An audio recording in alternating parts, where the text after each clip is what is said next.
All right, everybody, welcome back to Legacy Percussion video number 13, where we're going to look at another interesting bell pattern from the Awe people of southern Ghana. And it's in the 24/8 rhythm cycle, and it has some interesting attributes. First of all, the bell. There's 3 subunits to this bell pattern, and they're actually identical. And they play like this.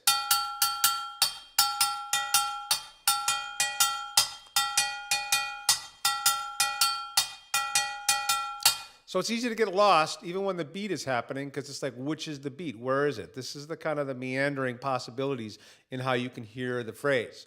What I like to do is bring in the matikbo, and I modify it a bit so that I hear this. Matik, matikbo, matik, matikbo, matik plakuja. Matik plakuja, that's my third phrase. Matik, matikbo, matik, matikbo, matik plakuja. Now, right off the bat, you're probably saying, you know what, that sounds like it's in a binary, in like a 2-feel. How can that be 24/8 or in a ternary kind of tripletty feel? And that's going to be the thing for us to uncover, is that you can hear it always and always. That's my little saying, always and always. All possibilities all the time. That's how I treat my teaching and my learning and my studying, and also how I apply the patterns in combination. So to kind of go with that binary feel, I'm going to set up the 6 feel in the foot, and it's going to line up very nicely. 1. In fact, it almost sounds like this is a bar. Bar, bar, bar, right? 1 E at 2 and 1 E. It sounds like it's almost in 2/4. Well, believe it or not, when it's all put together, it's going to grow to 24/8 in our world. So if I bring back matikbo, that'll help us at least hear the 3 phrases. Matik, matikbo, matik, matikbo, matik plakuja. Matik, matikbo, matik, matik, matik plakuja. Now, even in Africa, they have, I wouldn't say issues with how this bell works, but they'll use the shaker in this 8 field to really kind of ground it to the positioning. So an 8 on top of that, if I just play 8, would be 1. It's rotating to all these different positions. Back to the language. Matik, matik, bo, matik, matik, bo. Matik, plakuja, 1. Matik, bo, matik, matik, bo. So it's already turning into something pretty profound. I'm going to add back in the foot in the 6 feel. Remember, 8/6 is the same as the 4/3. We've been doing a lot of that lately because it's that rich. The binary and the ternary worlds living together is where we can harvest lots of possibilities. So we have, here we go again. Now, 1.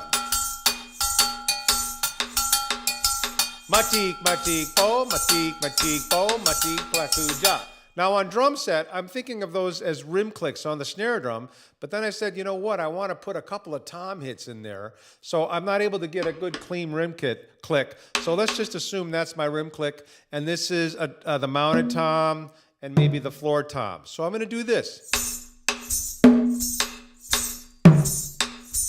1, 2, 3, 1, 2, 3, 1, 2. Ta, ki, ta, ta, ki, ta, ta, ka. So it's like a big 3-3-2 that's happening on top of that.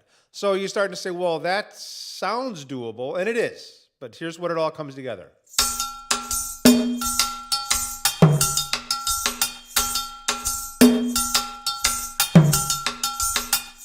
Matik bo, matik, matik bo, matik plakuja. Matik, matik bo, matik, matik bo, matik plakuja.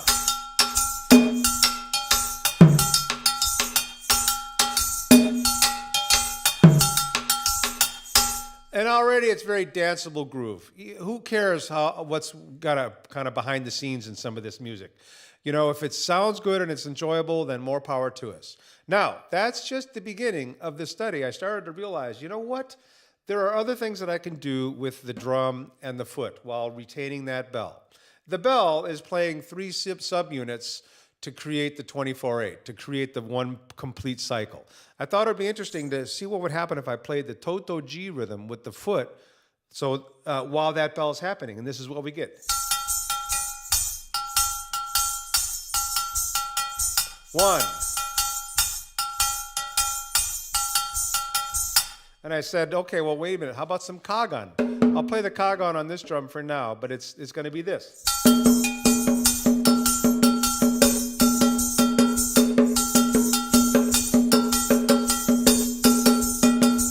Now, the foot in the kagan gives us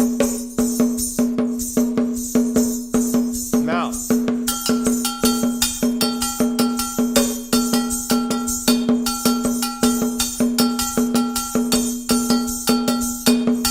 Very interesting. Now, the traditional pattern for the Adzogbo, which is what this bell is inspired by the way, is the 2-beat kagan.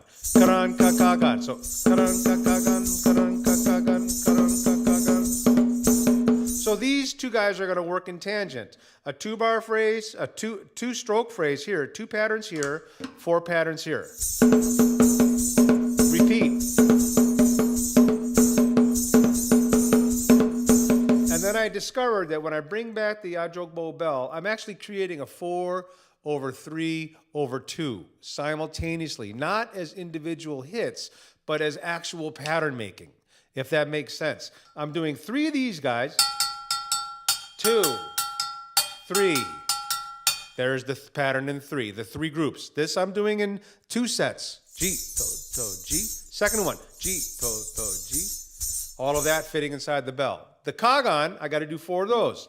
Karan ka kagan, taru ku kagan, 3 ka kagan, 4 ka kagan. So it's actually a giant 4/3/2 in combination inside one groove. So let me grow this for you gradually so you see. And this probably is the most complicated phrase that I've created in this particular adaptation of independence. So it's no small deal, that's for sure. And I have to really focus as well. So, matiko, add the foot. Now,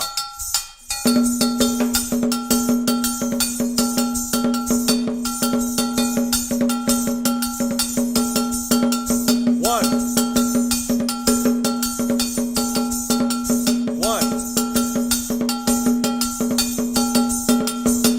So more slowly.